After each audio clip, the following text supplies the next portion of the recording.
আসসালামু আলাইকুম। Hello friend, কেমন আছেন? আশা করি সকলেই ভালো আছেন। আজ আমি আপনাদের দেখাবো কিভাবে ইলিশ মাছের পাতুরি তৈরি করতে হয়।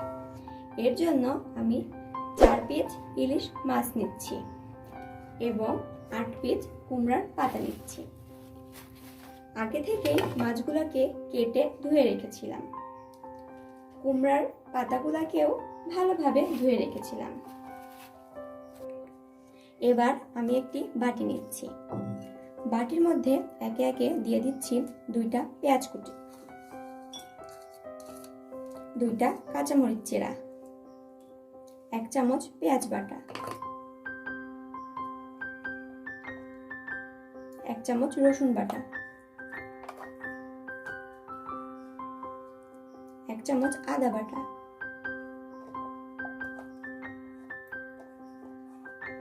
1 চামচ জিরা বাটা,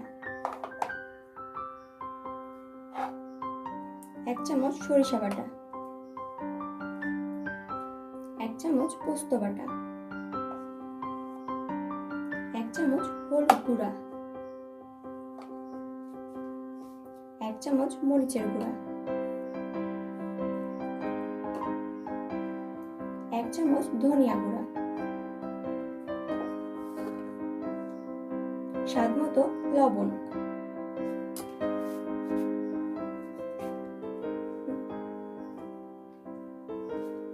এবং পরিমাণ মতো তেল দিয়ে দিচ্ছি।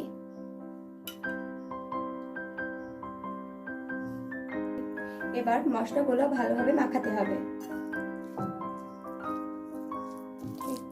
মশলাটা মাখানো হয়ে গেছে।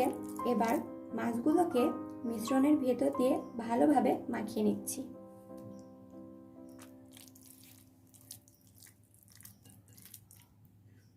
দেখুন কিভাবে আমি মাছগুলোকে মাখিয়ে নিয়েছি। ঠিক একইভাবে আপনারাও মাখিয়ে নেবেন। আমার মাখানো শেষ। এবার আমি কুমড়ার পাতা নিচ্ছি। প্রথমে আমি একটি পাতা নেব। প্রথম পাতাতে আমি কিছু পরিমাণ সরিষার তেল মাখিয়ে নেব।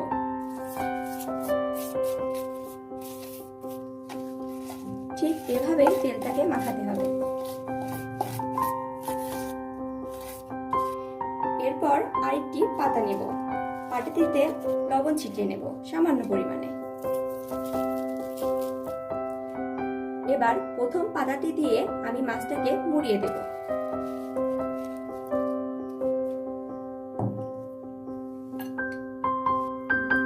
ঠিক এইভাবেই মাছটাকে মোড়াতে হবে।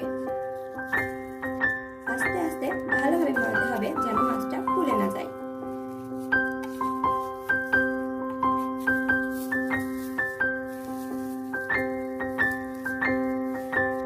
হয়ে গেছে। এবার আমি লবণ মাখানো পাতাটা নেব, তারপর এর উপর দিয়ে ভালোভাবে মুড়িয়ে দেব। ঠিক এভাবে মোড়াতে হবে।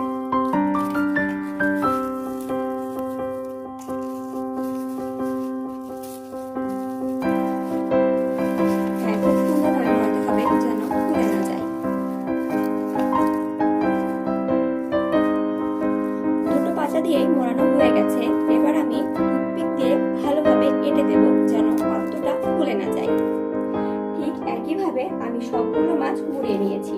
দেখুন কত সুন্দরভাবে মোড়ানো হয়েছে। ঠিক মোড়াতে হবে। একটা পেন নেব। পেনে পরিমাণ মতো তেল দিয়ে দেব।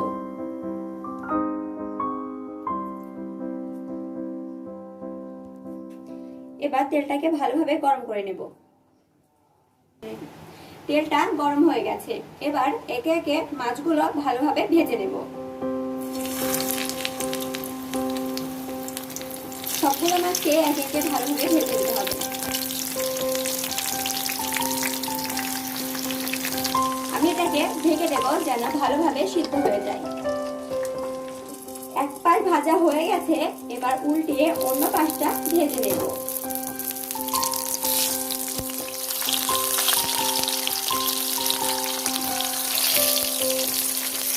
পাতাগুলো একটু পোড়া পোড়া হলে ভালো হয়, গন্ধটা ভালো আসে, খেতেও খুব স্বাদ লাগে। সবগুলো উল্টানো হয়ে গেছে। আমি আবার ঢাকনা দিয়ে ঢেকে দিচ্ছি। দেখুন কত সুন্দর হয়েছে কালারটা। ঠিক এইভাবেই করতে হবে। আমার পাতুরিটা ভাজা হয়ে গেছে, এবার আমি একে একে তুলে নেব।